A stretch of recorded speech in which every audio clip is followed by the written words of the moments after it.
Okay, this next identification is on John Brown. And I had talked earlier about abolitionists. Many of the abolitionists were peaceful and, um, like I had mentioned,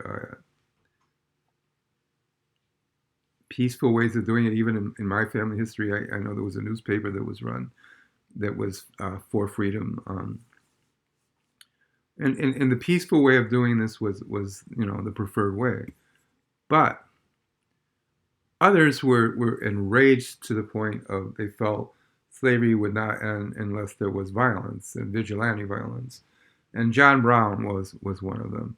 And he was particularly enraged at the Dred Scott decision. He had already thought slavery was a complete evil, and he said that violence was the only way to stop slavery, especially when he said the Supreme Court failed with Dred Scott. Um, okay. Okay, so John Brown, for your notes, then was an abolitionist. He became a vigilante and was born in 1800 and died in 1859. Okay, so yes, John Brown. John Brown was not a wealthy man. He was what you would say a working class man. Um, his parents had immigrated, were of European and British descent, but they had been in the They had been in the U.S. for a few generations. He was born in Connecticut. He had a job as a leather maker. You can see he's kind of a grizzled type guy, and um, he was not all wealthy. He was working class, and he works hard. Um, but as time went by, he met Harriet Tubman, another uh, woman who fought to free slaves at the time. She was an escaped slave herself, but I'll get into that in the next class. But John Brown was involved in the anti-slavery movement. He assisted slaves in escaping, and he helped in the Underground Railroad. The Underground Railroad was a secret groups of people in farms between the South and the North that helped slaves escape to the North and sometimes all the way to Canada. He was involved in that. Um,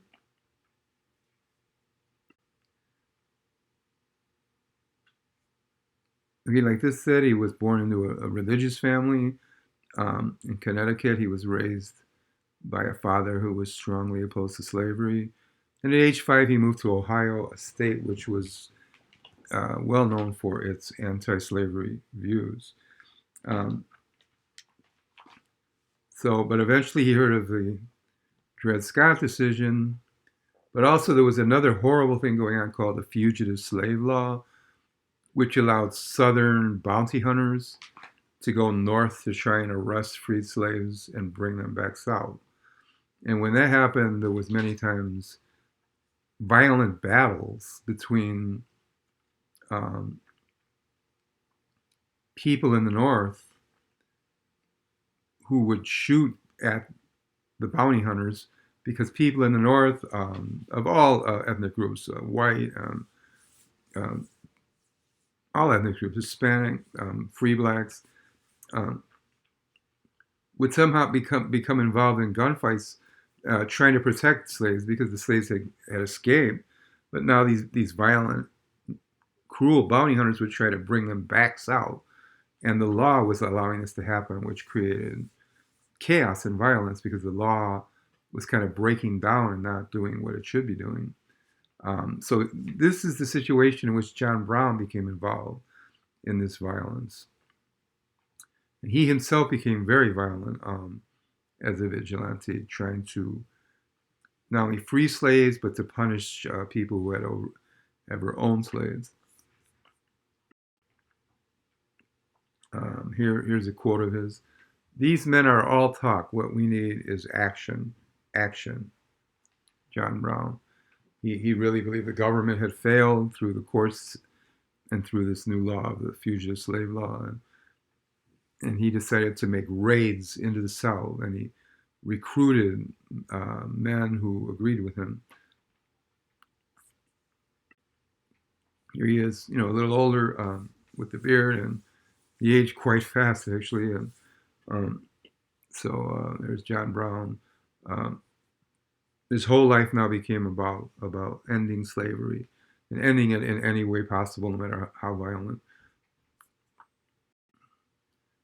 There he is, John Brown, abolitionist. Now, abolitionists usually in place kind of peacefully against slavery, but in this case, it was vigilante justice, vigilante abolitionist, violent abolitionist groups. And he rode down in the South with a growing group of men attacking plantations and freeing slaves.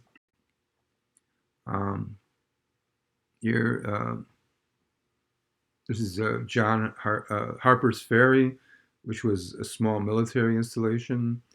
And John Brown and his raiders rode in there, and they could be ruthless. I mean, if you resisted them, they could be very well be shot dead. And he stole weapons from there, and he was trying to make it grow, a growing group of vigilantes. And quite a few of his own men were shot or killed in these raids, and especially Harper's Ferry was a failed raid, and his own sons were wounded, killed, or arrested also. So here's some of the raiders. Like I said, all racial groups. These are black raiders that rode with him. Um, so they all have names, but all we need to know is that these were part of the raiders. Some of the raiders were killed in these raids, trying to free slaves, and sometimes shooting or killing the slave owners in these border states that had slaves. But they were violent raids. These were other raiders that rode with John Brown. Obviously, different ethnic groups. Irish, all kinds of ethnic groups. And there are many other raiders that went with him that we don't have pictures of. And this went on, but then the government started to zero in on them, the military, and started to trap this group of raiders, these vigilantes, the John Brown raiders. The newspapers caught wind of it. Here's a newspaper, John Brown's Invasion. He would invade and sometimes kill slave owners. And so some people even the people against slavery were saying this is too violent. Too many people were dying. And some regarded him as, a violent vigilante and not good for the cause. But whether you're for or against him, this is what happened. So he was finally caught by federal troops. One more picture of him older. He was arrested, kept in jail for a while, and then finally tried as a traitor because of the violence and because of even though it was you would see it as a good cause freeing slaves, but because of those who got killed, it was considered to be vigilante and violent and illegal violence. So he was executed. He was hung. Here lies John Brown. So he died in 1859. So John Brown, born in 1800, died in 1859, was a vigilante who fought to free slaves. He became quite violent and did free slaves, and the groups of men supported him from many different walks of life, but eventually was captured and executed in 1859, executed.